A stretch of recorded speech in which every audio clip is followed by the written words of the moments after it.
Olá, queridos. Eu sou o mediador Gabriel Vitor de Matemática e hoje eu estou vindo aqui para falar um pouco sobre a trigonometria do triângulo retângulo.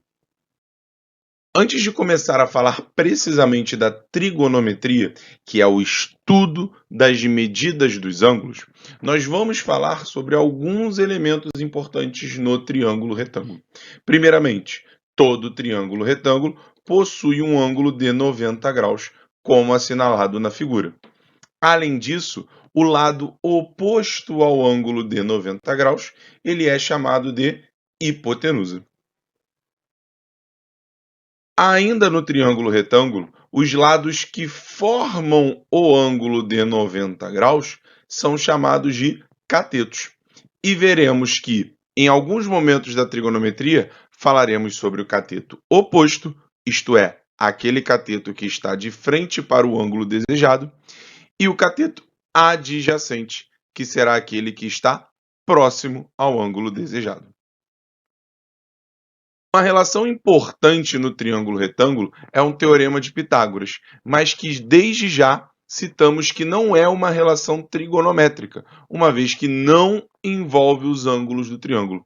Teorema de Pitágoras é um teorema muito importante, mas que é uma relação métrica, isto é, só envolve a medida dos lados do triângulo. Em todo triângulo retângulo, isto é, onde um dos ângulos é 90 graus, nós temos que o quadrado da hipotenusa, lado oposto ao 90 graus, é igual à soma dos quadrados dos catetos, lados formadores do 90 graus. Então, chamando a hipotenusa de A, os catetos de B e C, temos que o teorema de Pitágoras diz que o quadrado da hipotenusa, A ao quadrado, é igual à soma dos quadrados dos catetos, B ao quadrado mais C ao quadrado. Repare nessa questão, queridos. Nós temos que construir figuras planas de diversos tipos apenas dobrando e cortando papel, sem cola e sem tesoura, é a arte do origami. Ori dobrar, kami papel, que tem um significado altamente simbólico no Japão. A base do origami é o conhecimento do mundo por base do tato. Uma jovem resolveu construir um cisne usando a técnica do origami, utilizando uma folha de papel de 18 centímetros por 12 centímetros. Assim, começou por dobrar a folha conforme a figura. Após essa primeira dobradura, a medida do segmento AE é. O que a gente pode interpretar dessa questão? Como a gente falou de um papel retangular, nós temos que esse segmento AD ele também mede 12 centímetros, uma vez que ele tem a mesma medida do segmento BC.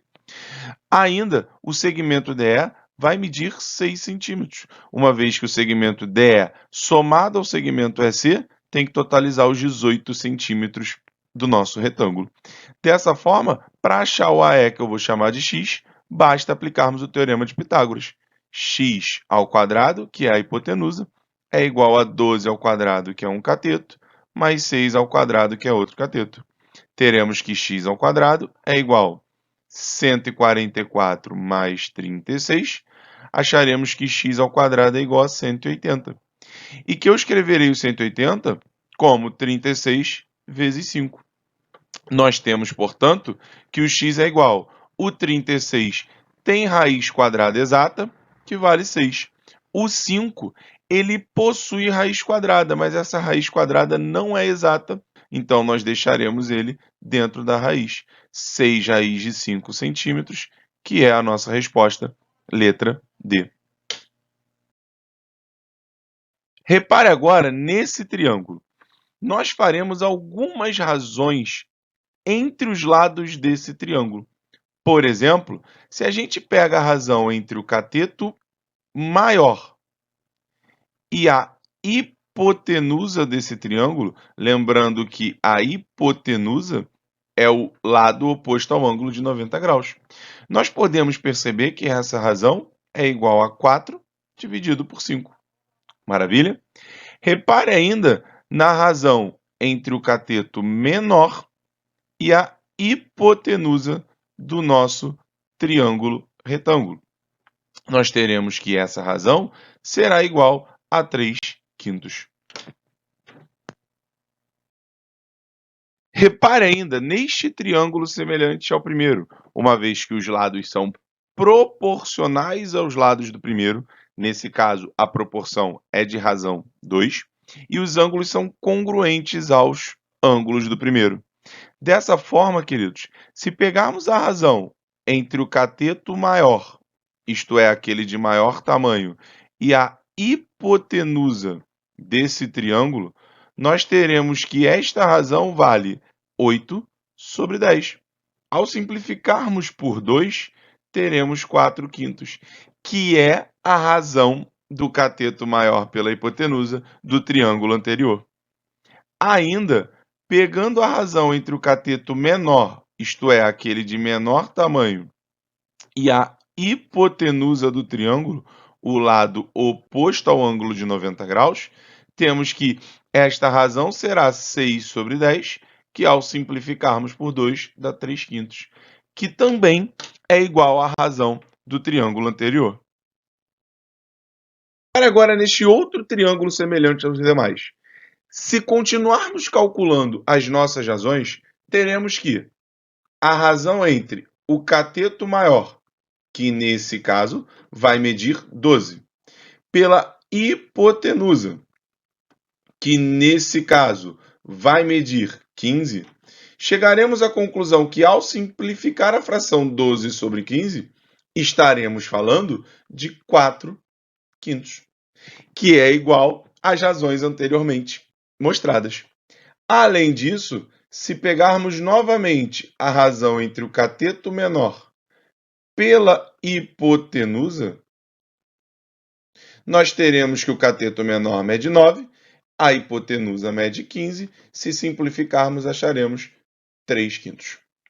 Queridos, ao pegar esses triângulos todos de medidas diferentes, porém semelhantes, ou seja, cujos ângulos beta e alfa são os mesmos, as razões entre os lados elas não variam.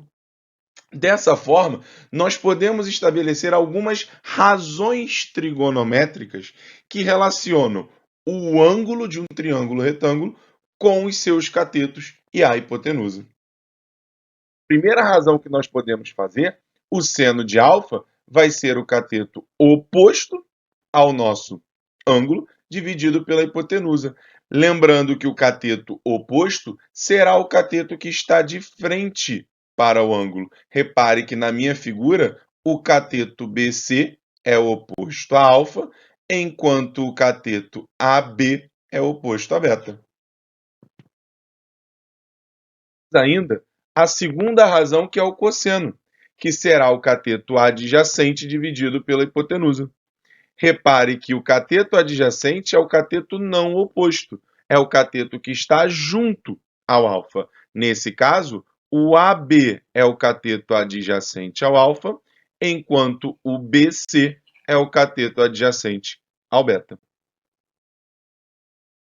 Teremos ainda uma terceira razão, que é a tangente do ângulo, que é a razão entre o cateto oposto sobre o cateto adjacente, ou ainda o seno dividido pelo cosseno.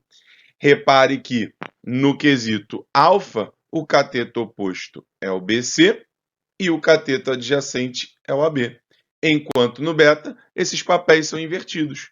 O oposto é o AB, o adjacente é o BC. Sim, nós temos as três razões trigonométricas importantes que relacionam os ângulos do triângulo retângulo, os ângulos agudos, com os respectivos lados catetos e hipotenusa. Reparem nesse exemplo, queridos. A questão vai dizer que a famosa Torre de Pisa, localizada na Itália, assim como muitos outros prédios por motivos adversos, sofrem inclinações durante ou após as suas construções. Um prédio, quando construído, dispunha-se verticalmente e tinha 60 metros de altura. Repare que na minha figura, este segmento que está sendo destacado em verde é o nosso prédio, que possui 60 metros de altura. Ele sofreu uma inclinação de um ângulo alfa e a projeção ortogonal de sua fachada lateral sobre o solo tem largura medindo 1,80 metro, conforme mostra a figura, esse 1,80 já dado na figura. O valor do ângulo de inclinação pode ser determinado fazendo-se uso de uma tabela como a apresentada. Uma estimativa para o ângulo de inclinação alfa, quando dado em grau, é tal que, se esse ângulo alfa foi dado na questão, esse anglinho também vai ser alfa, uma vez que nós temos paralelismo entre as retas pontilhadas. Dessa forma, nós podemos aplicar o seno do ângulo alfa, uma vez que o seno é a razão entre o cateto oposto, 1,8, pela hipotenusa, 60. Se fizermos a simplificação de forma correta, nós teremos que o seno de alfa será 0,03. Dessa forma, queridos, podemos perceber que o seno de alfa igual a 0,03, ele se encontra entre 0,026, cujo ângulo é 1,5, e entre 0,031, cujo ângulo é 1,8. E assim marcaremos, letra C, o alfa estará entre 1,5 e 1,8. Nesse outro exemplo, nós temos que, após a instalação de um poste de energia, há a orientação de que ele fique apoiado por um período de 48 horas, após sua fixação no terreno, por meio de 4 cabos de sustentação. A figura a seguir ilustra um modelo de um desses cabos de sustentação. Sabendo que o cabo de sustentação do poste forma um ângulo de 60 graus com a vertical e que ele está conectado ao poste a uma altura de 10 metros, determine o comprimento mínimo do cabo. Nessa questão, ele quer determinar o comprimento do cabo, que eu apelidei de C. O ângulo de 60 graus, ele possui a altura do poste 10 como seu cateto adjacente e não como seu cateto oposto. Dessa forma, podemos aplicar o cosseno de 60 graus, uma vez que a razão cosseno é dada pelo cateto adjacente 10 sobre a hipotenusa C. Mas, mediador, como é que eu acho o cosseno de 60? Ele é um ângulo notável. O cosseno de 60 graus vale meio. Igualando a razão 10 sobre C e fazendo a proporção correta, acharemos que o C é igual a 20 metros, gabarito, letra D. Não esqueçamos da tabela dos ângulos notáveis. Você vai precisar saber esses 3 ângulos, 30 graus, 45 e 60. O seno de 30 graus é igual a meio, o seno de 45 graus, raiz de 2 sobre 2, o seno de 60 graus, raiz de 3 sobre 2. O cosseno de 30 graus é raiz de 3 sobre 2, o cosseno de 45 graus é raiz de 2 sobre 2, e o cosseno de 60 graus é meio. A tangente de 30 graus é raiz de 3 sobre 3, a tangente de 45 graus é 1, a tangente de 60 graus é raiz de 3. Espero que vocês tenham gostado. Aguardo vocês na próxima semana.